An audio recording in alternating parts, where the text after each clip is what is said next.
गनी साहब, हाफिज नईम साहब हमारे साथ मौजूद थे।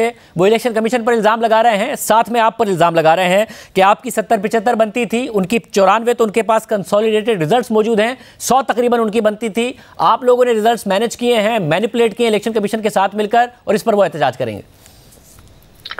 शायद ये हर आदमी का हक है, अगर वो मुतमईन नहीं है किसी चीज से और उनके पास शवाहिद हैं तो वो बिल्कुल एहतजाज भी कर सकते हैं, कोर्ट में भी जा सकते हैं।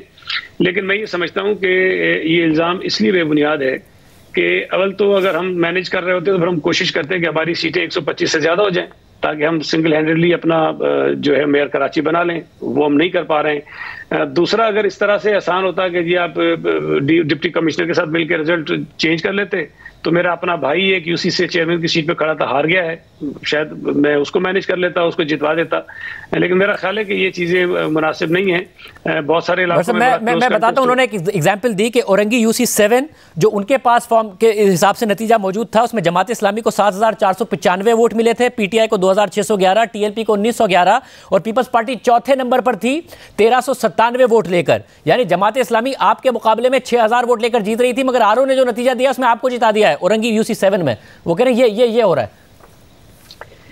देखिए शायद मुझे एग्जैक्टली नहीं पता औरंगी 7 का रिजल्ट क्या था, लेकिन मैं आपको एक बात बता दूं, जो मेरा अपना एक्सपीरियंस है इलेक्शंस का, ये बात मुमकिन ही नहीं है कि कोई भी शख्स, कोई आरओ, कोई डीआरओ, कोई इलेक्शन कमीशन आज के जमाने में 1300 वाले को 6000 से अगर वो हारा हुआ है उसको जितवा दे। ये मुमकिन नहीं है।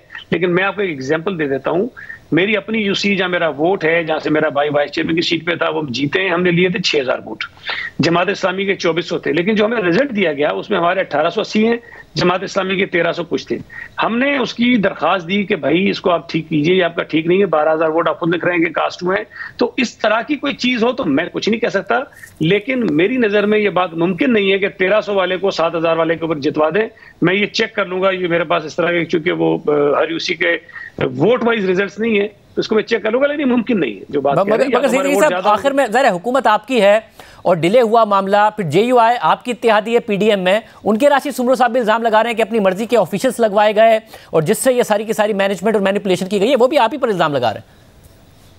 देखिए राशिद सुमरो साहब का पीपल्स पार्टी से बहुत पुराना अफेयर और प्यार है, तो वो उनसे ये तवक्को ना करें कि वो पीपल्स पार्टी के हक में कोई बात करेंगे या हमारी किसी बात को बेहतर समझेंगे। उनको तनकीद करनी है वो करें। एक बात बड़ी अजीब है कि जब इलेक्शंस होते हैं शायद हुकूमत की मुख्तलिफ महकमों के लोग ही लगते हैं।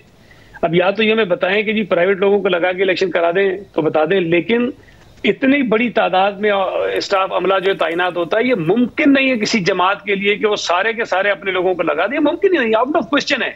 हाँ, मगर सब इस सारी एक्सरसाइज का फायदा आपको हो रहा है ना। इलेक्शन के नताइज लेट होते हैं और आप जीतते नजर आते हैं तो फायदा आपको हो रहा है। तो जब फायदा आपको हो रहा है, सूबे में हुकूमत आपकी है, तो उंगलियां भी आप पर उठ रही हैं इलेक्शन कमीशन के साथ साथ कि ये आपके लिए पूरा मैनेज और मैनिपुलेट किया गया है नतीजा।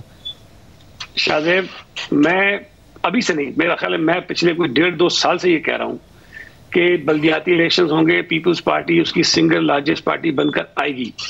हर ज़िमनी इलेक्शन में पीपल्स पार्टी हम परफॉर्म कर रही है, हम वोट ले रहे हैं, हमारे वोट दीगर जमातों से ज्यादा बढ़ रहे हैं। तो अगर आप पूरा ये सीक्वेंस है पीपल्स पार्टी की कारकर्दगी के, जिसकी बिना पर हम समझ रहे थे कि लोग हमें वोट देंगे, उन्होंने मेहनत की है। शायद हमारी पार्टी की जो ऑर्गेनाइजेशन है, मैं किसी और की बात नहीं कर सकता, लेकिन मैं समझता हूँ कि बहुत सारी जमातों से बहुत बेहतर है। हमारे लोग निचली सतह पर बहुत मेहनत कर रहे हैं। कराची शहर में इस वक्त डेवलपमेंट के जितने काम हो रहे हैं, माजी में शायद कहीं नहीं हुए। कराची के हर गली कूची में हम काम करवा रहे हैं। हमने एफर्ट्स किए हैं, हमने 4-5 साल 6 साल मुस्तकिल मेहनत की है कि कराची में अपनी कारकर्दगी बेहतर करें। उस चीजों जिसमें एमक्यूएम के इल्जाम के मुताबिक हल्का बंदियां भी शामिल हैं। हल्का बंदियां इस तरीके से की गई कि आप जीते, उसमें बड़ी मेहनत की आपने। पहली बात यह शाहजेब कि हल्का बंदियां हुकूमत नहीं करती, हल्का बंदियां इलेक्शन कमीशन करता है। इलेक्शन कमीशन कह रहा है आपने किए हैं। इलेक्शन कमीशन ने तो पूरी प्रेस रिलीज दी है कि भाई हमने नहीं किए हैं, हुकूमत ने किए हैं। मुझे नहीं पता कि कौन सी प्रेस रिलीज, लेकिन हल्का बंदी इख्तियार जो है वो इलेक्शन कमीशन का है। अगर वो इख्तियार हमें दे रहे हैं तो उनकी बड़ी मेहरबानी। उसी के तहत तो आपने इलेक्शन डिले करने का कहा था रूल 10 के तहत। सर वो अब एमक्यूएम की हमने फरमाइश पे लिख दिया था, लेकिन हम हर मीटिंग में जब ये बात उठाते थे, हम उनसे बार बार ये कहते थे कि भाई ये इलेक्शन कमीशन का इख्तियार है, उन्होंने की है, उसका एक पूरा अमल है डिलिमिटेशन के खिलाफ अपीलें करने का। इलेक्शन कमीशन में अपील होती है, हाईकोर्ट में अपील होती है, सुप्रीम कोर्ट में अपील होती है। सब ने ये अपीलें की हैं, एमक्यूएम ने की हैं।